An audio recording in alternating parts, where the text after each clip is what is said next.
untuk mendapatkan akses melihat gala, idealnya tidak perlu diminta oleh Pak Dodi, tetapi si pemenang memberikan ruang untuk Pak Dodi bisa melihat cucunya.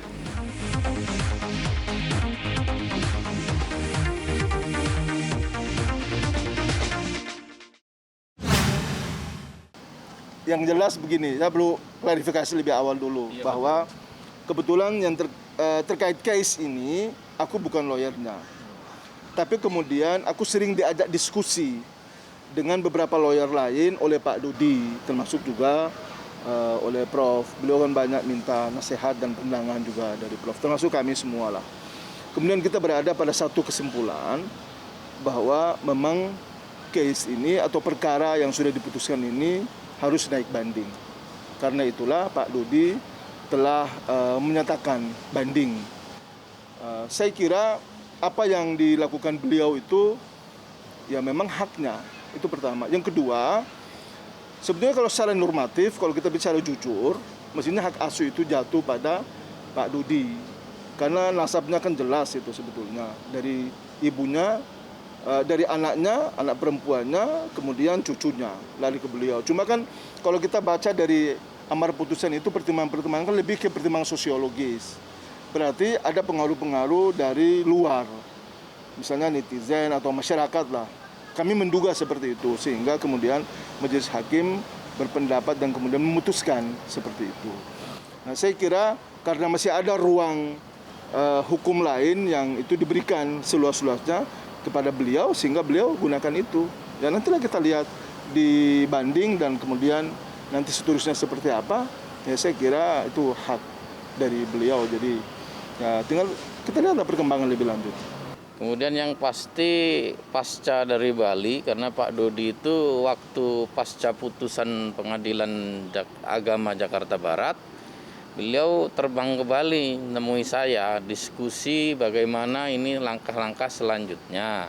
Karena putusan Pengadilan Agama Jakarta Barat intinya tidak memenangkan beliau, namun dalam amar putusan itu tetap memberikan kewajiban kepada pemenang, dalam hal ini Pak Haji Faisal, untuk memberi akses kepada Pak Dodi untuk bisa tetap melihat gala. Ya saya sampaikan seperti kepada teman-teman media lain juga, saya sampaikan ya Pak Dodi harus diskusi dulu kepada kedua keluarga, baik keluarganya Pak Dodi sendiri, keluarga almarhum istrinya, keluarga almarhum mamanya Vanessa, dan kepada lawyer-lawyernya, supaya apapun kesimpulannya dari sebuah diskusi ataupun musyawarah itu akan lebih baik hasilnya, lebih matang dan tidak gegabah. Tapi akhirnya setelah saya pulang dari Aceh waktu kemarin, dalam waktu dekat kemarin, mereka telah mendaftarkan banding, pernyataan banding di Pengadilan Agama Jakarta Barat untuk tingkat banding ke Pengadilan Tinggi Agama, yaitu secara hukum masih haknya Pak Dodi. Artinya langkah itu dibolehkan oleh hukum untuk mencari keadilan ke tingkat yang lebih tinggi.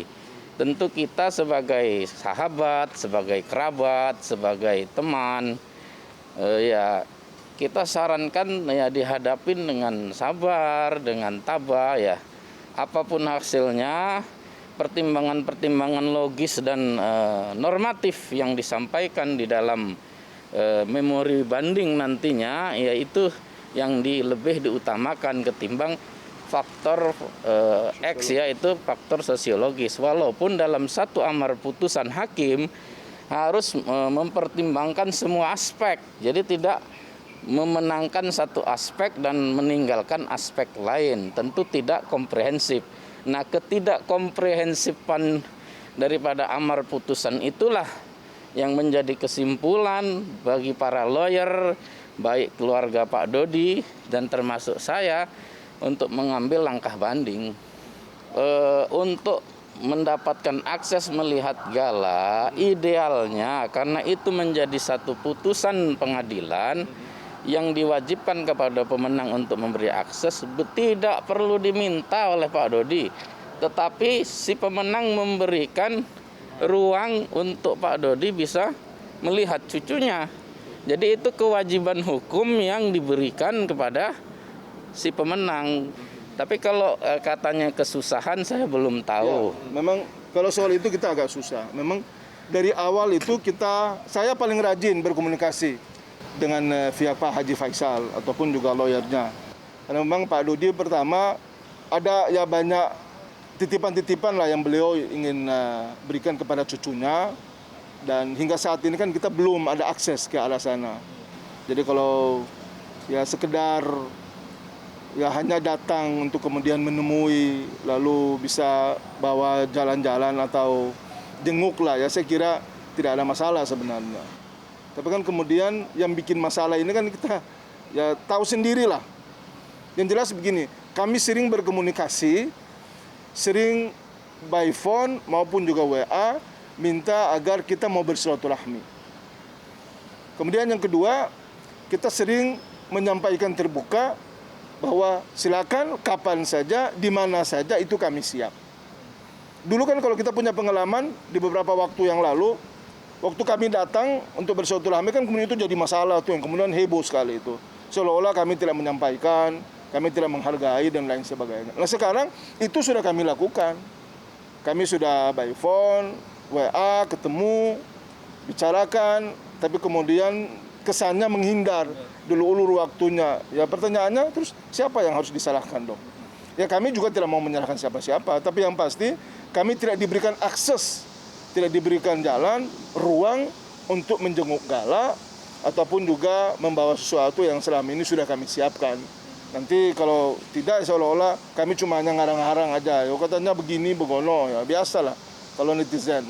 Ya padahal kalau kami tidak dikasih akses untuk datang bertemu, terus kami mau apa? Kami mau membenarkan apa yang kami sampaikan juga ya percuma, karena memang tidak ada akses untuk menuju ke sana. Nah itu aja sebetulnya yang kemudian sangat kami sayangkan. Kenapa kok sudah ada putusan pengadilan juga seperti ini, tapi jadi gini Bang, juga, mungkin nggak diberi akses dan sekarang lebih ketat karena tinggalnya di rumah donasi. ya, Kalau di rumah pribadi mungkin welcome aja ya. Betul. Mungkin itu Nah, alasannya. Ya mungkin karena tinggal di rumah donasi, jadi Mungkin. harus bertanggung jawab kepada yang memberi. Yang memberi mungkin banyak masyarakat kan, wajar-wajar aja lah. Itu logika sederhana kita. Tapi kalau ada alasan lain ya kita nggak tahu lah, nggak mau menduga-duga. Ya. Bagaimana nanti akhirnya ya bagaimana nanti Kita putusan lihat. terakhir inkrahnya seperti apa. Tapi yang jelas kita, khususnya saya pribadi, tetap support Pak Dodi. Apapun langkah-langkah yang dilakukan, karena telah didiskusikan dan dimusyawarahkan, tetap saya dukung. Saya memberikan semangat moral, semangat lain-lain buat beliau ya, karena beliau orang tua kandung Vanessa.